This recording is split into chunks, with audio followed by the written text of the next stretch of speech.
अस्सलामुअलैकुम प्यारे दोस्तों, क्या हाल है? ठीक हो सो? खैर खैरियत नाल हो सो? अल्लाह पाक तुहानू सेहत देवे, खुश रहो, आबाद रहो, वसते रहो।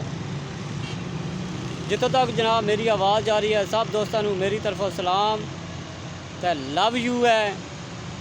पाकिस्तान चो या पाकिस्तान या बाहर दियां कंट्रियां विचों जिथे भी रहो, खुश रहो, आबाद रहो, वसते रहो। तमाम दोस्तों की नज़र उत्ते जनाब एक शेर है, तो जनाब शेर तुहानू सुनाना, तो शेर सुनो। तो जनाब जिस बंदा भी वीडियो बनाई होवे ना, तो जनाब कमेंट चो लाजमी मैसेज कर देता करो, ठीक है? तो हुण जनाब मैं तुहानू शेर सुनाना, तो शेर सुनो। कुल्लो नफ्सिन ज़ायक़ातुल मौत सजना,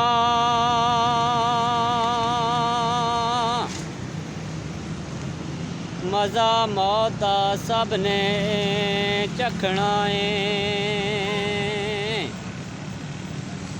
मज़ा मौत ना सब ने चखना है। उसकी बचना उस मौत कोलूं, उसकी बचना उस मौत कोलूं, जिस कदम ज़मीन ते रखना है। इत्थों टुर गए, इत्थों टुर गए शाह मंसूर यावर, उधर मार छाती की तकना है।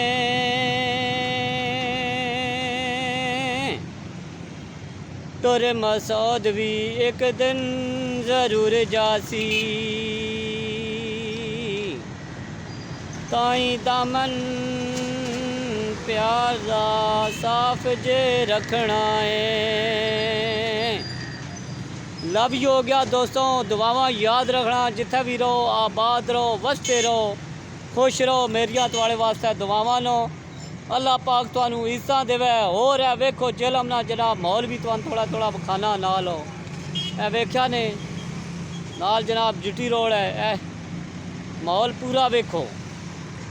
तो वीडियो जनाब लाजमी कमेंट किया करो, ठीक है? अल्लाह पाक तुहानू इज्जतां देवे, तो खुश रहो, आबाद रहो, वसते रहो। तो हुण तुहाड़े कोल इजाज़त मंगसा दोस्तों, लव यू हो गया, लव यू, अल्लाह हाफिज़।